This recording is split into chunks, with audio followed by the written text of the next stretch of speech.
J'avais envie de revenir sur cette fête de la musique le week-end dernier, alors marquée par une forte affluence, une grosse chaleur, mais surtout de nombreux incidents. Il y a eu des coups de couteau, des agressions sexuelles, des pillages, 46 gardes à vue, nous disait William Molinier il y a quelques minutes, toujours en cours.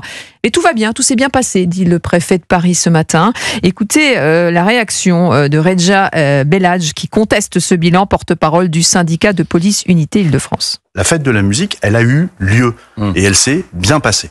Il n'y a pas eu d'incident majeur. Le bilan, c'est 146 personnes interpellées. Il y en avait eu 103 l'année dernière, essentiellement pour des vols, des violences, des dégradations, des prises à partie ici ou là de fonctionnaires de police ou de militaires de la gendarmerie. On a fait donc 146 interpellations, il y a 132 gardes à vue, dont 119 rien que pour Paris. Par rapport à ce qu'a dit le préfet, que j'ai vu des policiers qui prenaient des coups par des individus qui voulaient pas reculer. J'ai vu une femme de 17 ans qui serait plainte d'être cette fille violée aux Invalides.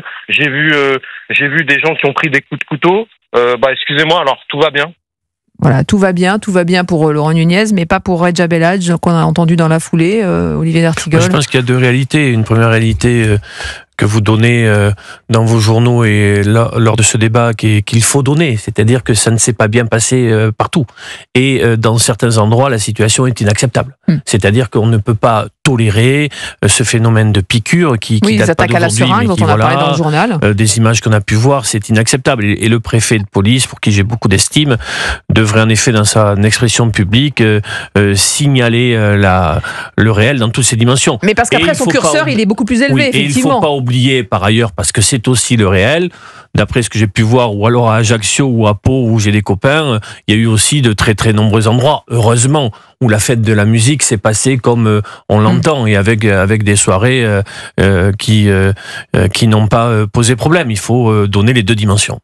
Yvan Rieufol. Bon, moi, je m'interroge d'abord de savoir si c'était encore vraiment une fête de la musique ou plutôt une fête des bistrots. En tout cas, pour ce que j'en ai vu, c'était plutôt une fête des bistrots. Il n'y avait plus beaucoup de musique. Et il n'y avait même plus de musique du tout. Sinon, on s'accorde à dire que la musique, c'est du Mozart ou du Chopin. Bon, mais ça, mais ça, c'est la première chose. La deuxième chose, je pense qu'effectivement, moi, dans mon quartier, j'ai vu effectivement une foule plutôt paisible, mais une foule malgré tout, avec beaucoup de DJ et plus d'orchestre. Mais ce que j'ai pu voir également sur les réseaux sociaux, c'est une France coupée en deux.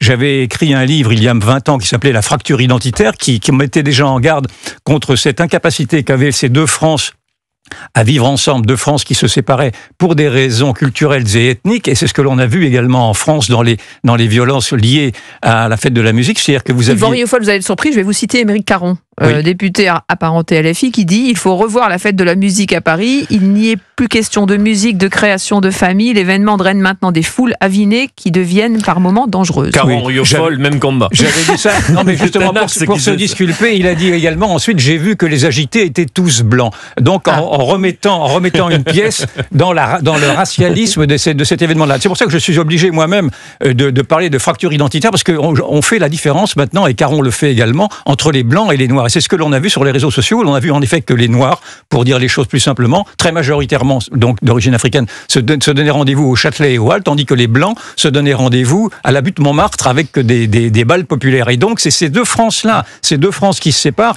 depuis maintenant 30 ans, 20 ans, qui posent un problème et qui oblige à analyser ces violences en les segmentant. Les noirs et les blancs. Oui. Ce qui voudrait donc dire qu'il n'y a jamais eu dans cette France populaire des gens de différentes couleurs qui ont pu faire la fête ensemble, selon vous. Non, mais je vous dis les noirs et les blancs. Dans la mesure où Caron parle des blancs, je vous parle également des noirs ou les métissés qui se réclament des noirs également. On continuera à en parler évidemment de ces débordements ce soir à 19h avec Pierre de Villeneuve et cet après-midi de 16h à 18h avec Cyril Hanouna et toute son équipe dans Marche sur la tête. Merci les amis.